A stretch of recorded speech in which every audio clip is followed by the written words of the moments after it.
Hey guys, it's Saru, and I'm happy to say that I'll be doing some mechanic guides for dungeons and raids for you guys over at Swords of Legends Online going forward. In fact, we'll be starting with the first raid called War Domain Demon Battlefield, which is recommended for players to be around 210 to 215 gear score, as the bosses can be rather harsh. Now, this raid only has 2 bosses, well, technically 3, so we'll be going over the important mechanics, how to get them done, with some side notes as well. Usually this will be only DPS mechanics, but sometimes I will include some tank or healing mechanic inclusive stuff that is rather important, so just keep that in mind. It's usually going to be just DPS related stuff. As always, you can grab my Captain Assistant files over at solo.sarumonin.com and keep up to date with the mechanics if you're having any issues with callouts or any mechanics that are going on.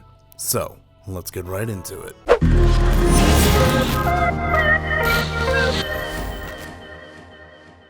So, starting out with the Dark Plume Demon. The quick and easy thing about this boss is that if you've done content before in Swords of Legends Online, a lot of this will seem familiar, especially with the last 2 dungeons that released with Wild Demon Isle and Three-Legged Sea. So let's start with the tank mechanics because basically there's only one that is really important. The first thing for tanks is that when the boss decides to look at the sky wondering how beautiful the graphics are, he'll basically turn red, like a Super Saiyan, sort of, not really, I think it's Kaioken. Anyways, he's going to shoot at you. The other tank should switch aggro at this point. This really is the only tank mechanic that's important. Now this debuff does last for 20 seconds and he usually will shoot it again after 18 seconds. So basically with 2 seconds or 1 second remaining, he'll usually give you a second stack. This can't be solo tankable as it will increase the stacks, so if you have 4 stacks of this tank skill, he basically will give you a 400% skill invulnerability. So I don't think you really want that, but I know there are some people who will try. Now let's go over the DPS mechanics. Now during the fight, players will be selected with one of 2 feather attacks.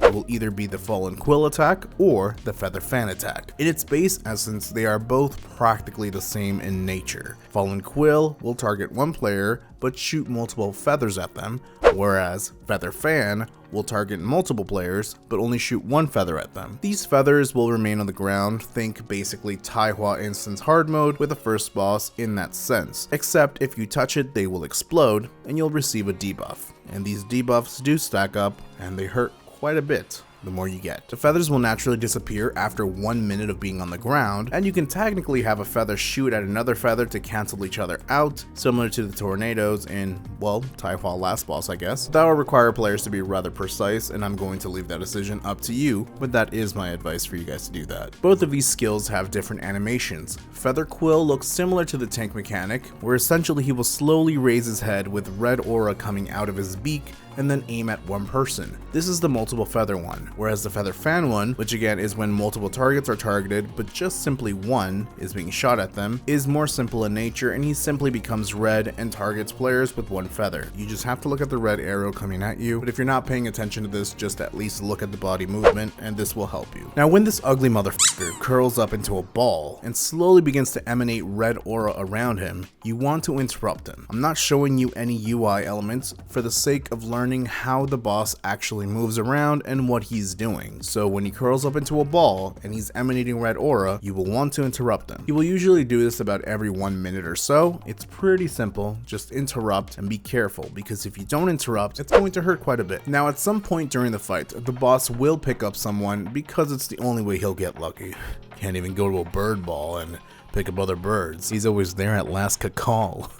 Anyways, he'll pick someone up, they'll fly around like a beautiful butterfly, and at this point, the healers need to time this correctly. They will need to cleanse the person in the air, but also everyone in the group needs to damage share by standing underneath the boss and essentially grabbing the person falling. If not, the person will fall, and if not cleansed in time, the boss will basically kill the person in the air, sort of, kind of driving them into the ground, sort of. Just look for those mechanic names. It's called takeoff. Usually after takeoff, he'll become knocked down naturally. It's just his thing. I guess he gets tired. During this mechanic, he's also doing something called countering despair. You can DPS him down during this, but right after his golden shell returns, he will do a room-wide AoE. Melee should stay away from him, and range should be careful and basically walk in a bit more, about 10 meters, because he will shoot out arrows around him, and you can either wait them out to disappear or use this opportunity to take them out with feathers that are going to be targeted at you throughout the fight. Now usually after this, he will target you with the feather attacks that I mentioned, such as Feather Fan or Fallen Quill. Now there are nests that are going to be coming out, and they usually come out around the 3-minute mark, and you need to destroy them, or else failure to do so will give the boss buffs.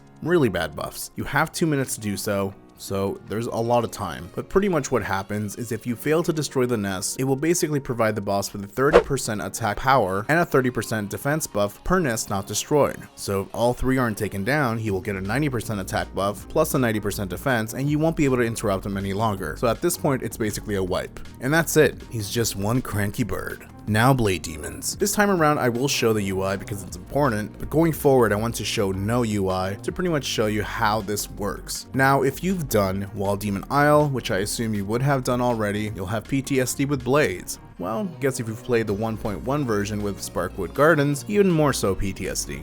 So the same rules apply here. Per 100 stacks of this ugly purple thing called Demonic Qi Erosion, the boss will receive stacks. Every 1 stack of these buffs, called the Swallow of Demonic Core buffs, which is usually what the boss gets if any of the players gets 100 stacks, will provide the boss with an extra 2% attack power. Fun. I know. So just like Wall Demon Isle, when 1000 Blades Rift comes out, everyone should spread out and dodge. DPSing is pointless here because he gets a 75% damage reduction during this mechanic. So just do the mechanic for the love of God. If you get targeted with Deadly Blade, you'll be the sole target of a blade coming at you, and you should be staying away from your team, and your team should not be getting hit by this blade. So like I said, pretty similar to Sparkwood Gardens or Wall Demon Isle's second boss. Now 2 things to note here. 1, the Burning Demon and the Frosty Demon have exactly the same mechanic counterparts, just different colors or visuals, I guess you can say, but they work exactly the same, and I'll explain in a moment. Secondly, if you have lots of stacks, you need to use the Banish Demonic Qi button, which will be located wherever your Summon Companions button would normally be. This will sit you down and remove stacks from you, and you can cancel it by jumping, but it has a hefty cooldown. You would have learned this on the second boss as well of Wall Demon Isle. So I mentioned that both Blade Demons have the exact same mechanic counterparts in a way. This is true to a sense. For example, instead of a single target being targeted by a Fire Blade, for the Frosty Demon part, that player will simply be dropping ice on the ground, which also provides stacks if you touch it. This mechanic is called Survival in Hell, similar to Deadly Blade. When either of the demons summon adds, killing the adds will provide the Blade Demon boss with an extra 2% attack. It's just the way it is. You can try to not kill the adds, but he's always going to get stacks regardless. Now the room-wide AoE called Boundless Flames, just like Freeze Demonic Realm, both require players to be constantly cleansed, and everyone should be using damage reduction and being healed through it. And lastly, tanks. The important damage reduction skill, which you should be knowing, is called, at least for the Burning Blade Demon, it will be called Stab in the Heart, whereas for the Frost Demon, it will be called Frosty Blade. These mechanics both need to have damage reduction on them, or else you're going to die. So yeah, those are the key mechanics with War Domain Demon Battlefield. Hopefully that helped, and if it didn't, let me know how I can help you in the comments below. The raid is rather simple, and it only has 2 bosses, which is nice, and if this format helped in learning through mechanics for visual movements, rather than just telling you what to do and when to do it, basically kind of telling you, hey, the boss looks up and does a certain thing, and I can actually show you it, he will do X thing, basically. Let me know if this actually helped, and if it didn't help, well, give me some feedback. We'll mess around with reduction and see how we can get this done properly. Alright guys, thanks for watching. Make sure to subscribe and click that adorable fucking bell to know when I upload a brand new video. And don't forget to come join my Discord if you want to chat and hang out. Much love, and as always, till next time, friends.